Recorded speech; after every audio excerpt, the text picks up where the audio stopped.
Alrighty, everybody. Jason has researched online regarding this fabric shield here. We had a humongous issue in the front with Canadian thistle. We did have raspberries here at one point, and now he's going to plant lettuce. So what he is doing is he made a mold with the spacing for lettuce. So he's taking, what is that, a propane torch? Yep. And cutting holes in the proper spacing for lettuce. What else are you planting? We're going to do lettuce, romaine, spinach, and radishes. This is the test area in the front yard, but this is also going to happen in the backyard. I don't know if you can see, but it's really making some pretty uniform planting spaces.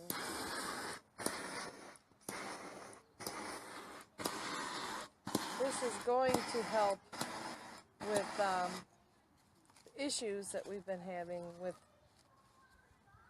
weeds overtaking the garden.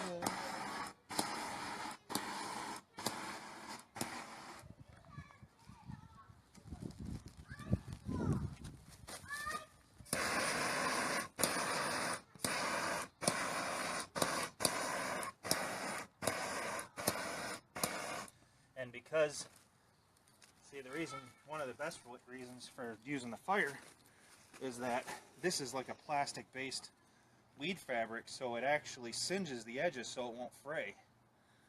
So it'll keep it from fraying on us, and it'll just stay like this, and then we'll just poke the holes in the center of them, put our plants in there, and away you go.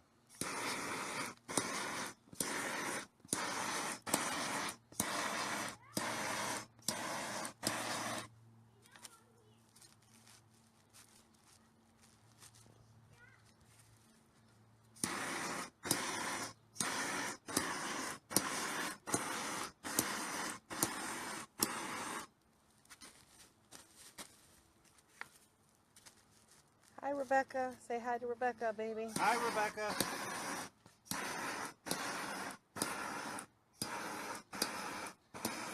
Tell her this is what I'm talking about for hers, too. She said she wants to come and see this be over in a bit. Maliki is sleeping. Does she need me to save some burns when she gets here? Do you want Jason to save or to stop and do some when you come over? Hi, Brian. This is where our raspberries were.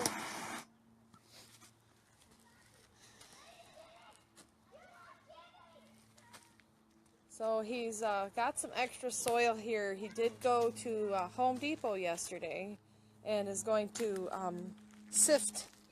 We have to sift through. Get all the organic out. It'll just be soil. And then that's what's going to go in the smart pots for the horseradish that I'm going to be moving. And they're going to go in along the driveway here where that other one's at.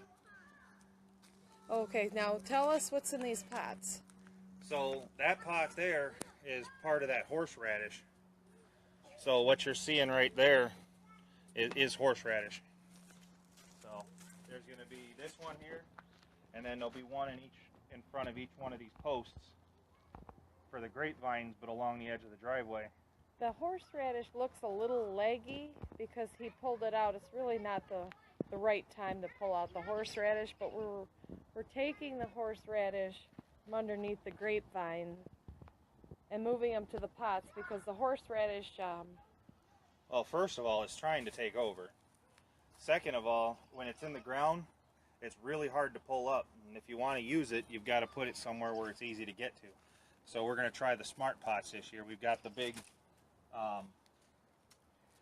actually, I think those are 8-gallon smart pots. So we've got the bigger smart pots.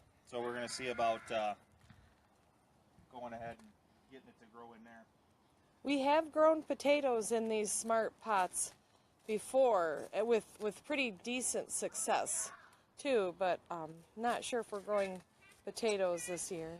Oh, and to everybody out there, we still have a bunch of oregano plugs. We have a bunch of donkey tail. Oops, we have a bunch of horseradish to give away. We still have a couple of raspberry plants that need a home. And we have one black walnut tree, if anybody's interested in it. And 3 dogwoods, right? Oh yeah, and 3 dogwoods that need a home. They're white flowering. If you can turn around over there, you can show them what it looks like. That white tree with the tree with the white flowers on it. I don't know how long it takes for the tree to actually get to this flowering stage. Well, in 1 year, the saplings have gotten about 18 inches tall, so they're pretty quick growing.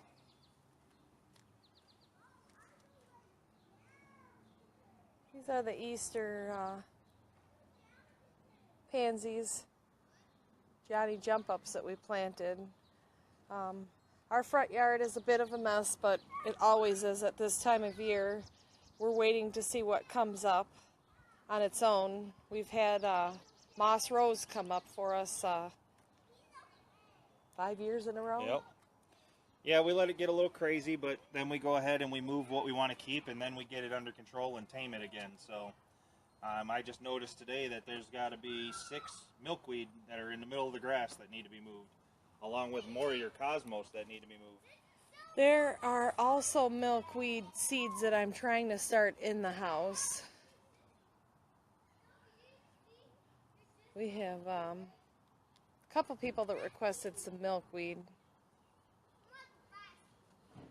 Alrighty, we gonna stop doing the holes for a minute so Rebecca can come over. Well, and if see Rebecca them? wants to come see them, yeah. Well, I'll hold off. We got about half the row done. We can plant the lettuce if you want. Okay. So. You have the lettuce seeds outside? Not yet.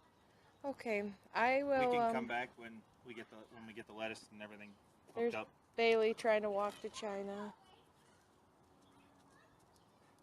It's a beautiful day outside. All right. Well, let's get the lettuce planted while we're Hey waiting. Heather. Hey Tracy. We will come back in a few with, might be a little louder because we might have some helpers coming over. Alrighty, talk to you guys later. Alrighty. He is using, what's today? May 12th, 10th, 11th? 10. May 10th? May 10th, and we're getting the beds ready to plant. We've had issues in this section of our yard with weeds. So we bought weed fabric, and Jason has made a template with spacing for lettuce, spinach,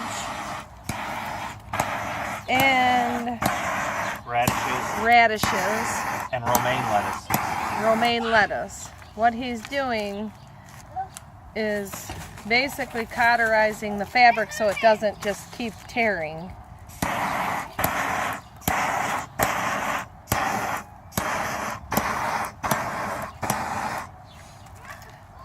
Tell me again how that moisture works underneath here. So I thought it would be too hot and it wouldn't get enough moisture. So where we want the plants is going to have air because we've made all these holes. So where we want the stuff is going to get ventilation. It's going to get air down in the soil. No problem. It'll get water and everything. Where we don't want the plants, where we're not putting the holes, anything that germinates under there is going to actually create moisture under there. And it will rot. This is what we're looking to eliminate. So yeah, we got our mess over here. This is the whole side of this look like that. So Canadian thistle, raspberries, horseradish, bunch of everything. So anyway, what we don't want will germinate and rot. And then by rotting, that's actually going to create moisture under the tarp. And then also any water that, you know, when you water, that water that gets down in there will actually stay in better instead of evaporating. So it'll help hold moisture in, help keep the weeds down, and we get better, more efficient planting, you know, out of our rows this way. And it'll be cleaner to harvest. It'll be all the way around much, much nicer. Actually, one of the gentlemen that I follow on YouTube does this with his urban farm.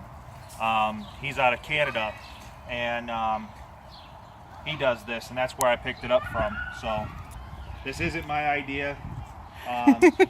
Thanks, Curtis Stone, urban farmer. Green City Acres is the name of it, out of Canada, and I'll make sure to put a link in the description to his YouTube channel, so that you can go check out what he does. He does some amazing work on you know, his plots up in Canada. So you want to see how he does this. He does it on a much larger scale.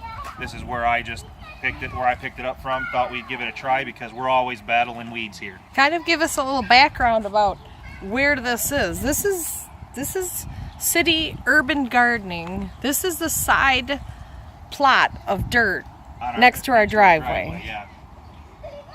And in the past, we had raspberry bushes here that went a little crazy.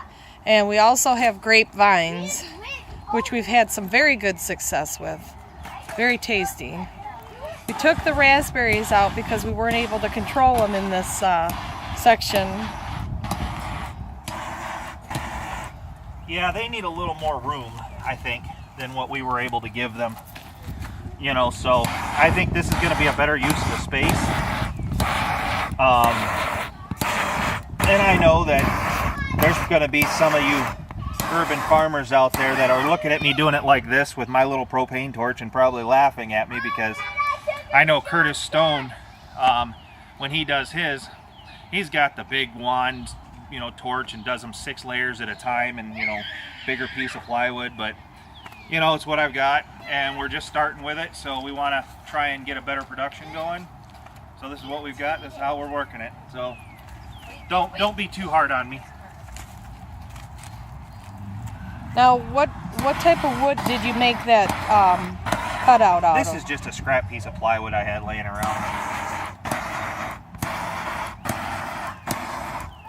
And they're 2.5-inch holes, so makes for pretty good spacing. It should do our lettuce and our romaine and radish is real nice here. I think that it'll be easier to access it, and we'll get a much more efficient harvest out of it. So that's what we're hoping for anyway.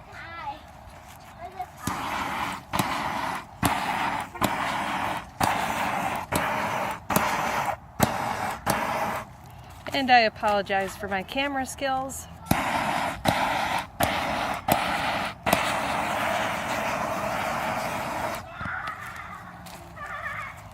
And then basically what my plans are is I'm going to go ahead and I'm going to plant this first crop right in the soil. And then we should be able to harvest that at least twice, maybe 3 times. We should be able to cut those back. And then once I crop it out, then I'll have inside in our seed starting area, I'll have the next crop already started, so then we'll just transplant the plugs right into here. So that'll be the goal, and then we'll just keep rotating it out throughout the season, so we'll constantly have a fresh bed of lettuce going, you know, with new crop, and we'll be able to eat off of this throughout the whole season that way. So then once, you know, every time we crop it out, I'll have new set ready to go in. So then we'll just keep doing it that way. So we'll see how that works.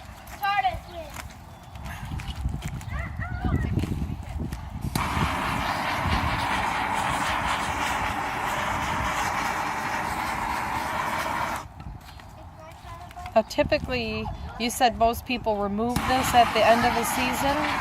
Well, what you do is you don't remove it at the end of the season. You just crop the bed out. And then, So then you crop it out, and you can do one of two things actually. You can either crop it out and just be done with it, and then you know, just roll it back in the spring, and then add your soil amendments. Do a you know, just a shallow till. Ideally would be like a tilther or something where you're just, you know, tilling like the top 1.5 inches, 2 inches of soil, just to add in your soil amendments, and then you'd roll it back over and go to town with it. Or if you want to put in a winter crop of like some sort of kale or something like that, you could put it in here easily too, and then have your you know, a winter crop going here that'll be ready for the spring use, you know, when it takes off again. So either way would be fine. It just depends on what you're deciding, what you want to do with it. Haven't really made it that far yet in planning stages. We want to see how things grow here, you know, with the shade that it gets, and you know, it gets quite a bit of sun, but you know, depending on how much shade we get and stuff is dependent on how we're going to handle it here.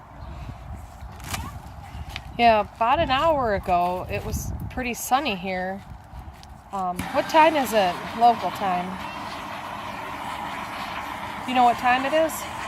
6 o'clock. So at say 5 o'clock it does get pretty shady here, which probably for everything that we're planting is pretty good. And feel like